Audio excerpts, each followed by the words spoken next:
Another day, another story.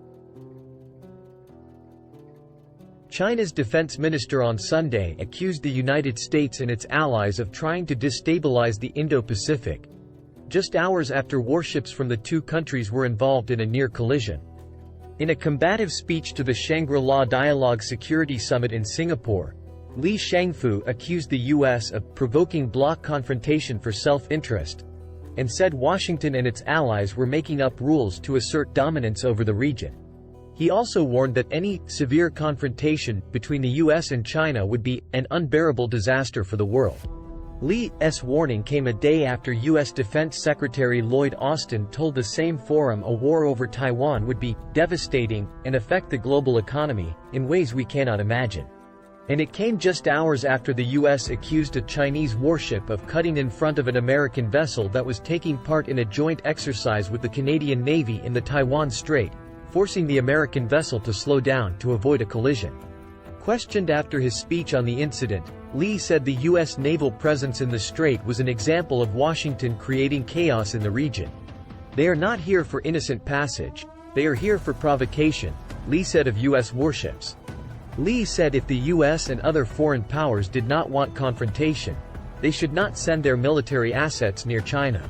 "Mind your own business," Li said, adding, "Why did all these incidents happen in areas near China, not in areas near other countries, near collision?" Hours earlier, the U.S. Indo-Pacific Command said a Chinese destroyer had cut across the bow of the USS Chang'e during a joint exercise between American and Canadian Navy vessels in the Taiwan Strait. According to the U.S., the Chinese ship came within 150 yards of the USS Chang'e, less than the length of the Arleigh Burke-class ship itself. Chang'e maintained course and slowed to 10 knots to avoid a collision, the U.S. statement said. The Chinese ship acted in an unsafe manner and violated the maritime rules of the road of safe passage in international waters, it said. The incident was captured on video by a crew from Canada's Global News, which was aboard the frigate HMCS Montreal traveling with the Chang'e. Montreal's commander, Captain Paul Montfort, called the action of the Chinese ship not professional, while a senior U.S. defense official said, "Actions speak louder than words, and the dangerous behavior we've seen from the PLA around the strait, in the South and East China Seas. And beyond really says it all." In a statement later Sunday, a spokesperson for the PLA's Eastern Theater Command said Chinese forces handled the situation based on laws and regulations. Relevant countries are deliberately stirring up trouble and risks in the Taiwan Strait, maliciously undermining regional peace and stability and sending wrong signals to the Taiwan Independence Forces, PLA Senior Colonel Shi Yi said.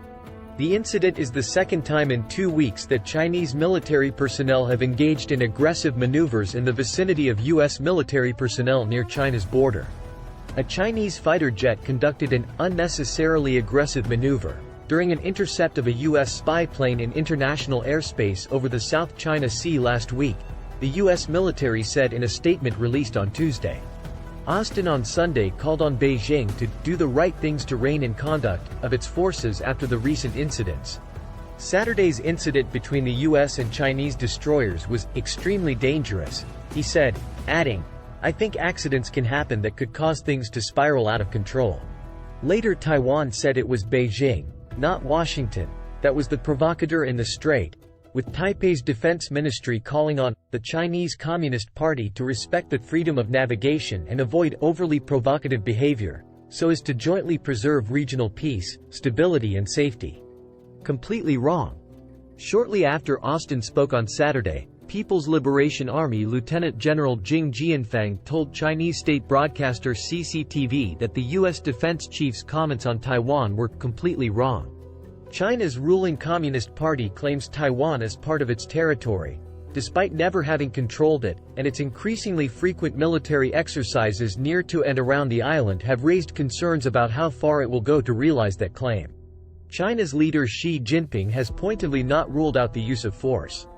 Jing accused Washington of trying to consolidate hegemony and provoke confrontation, adding that U.S. actions were damaging regional peace and stability.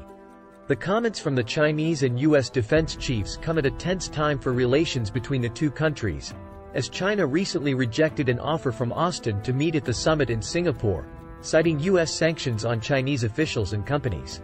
Austin noted in his speech on Saturday that he and Li greeted each other with a smile at a banquet Friday night, but called on Beijing to do more, saying, "A cordial handshake over dinner is no substitute for actual talks." U.S. and Chinese defense chiefs are not expected to meet this year, a mark of the depth of the fracture in relations between the two countries. Austin on Thursday said it was unfortunate China declined a U.S. offer to meet at the conference and warned the ongoing lack of communication could result in an incident that could very quickly spiral out of control. In his Saturday morning speech, Austin criticized China for its alarming number of risky intercepts of U.S. and allied aircraft in international airspace, adding that the U.S. would support allies and partners against coercion and bullying. Thanks for watching. Like and subscribe.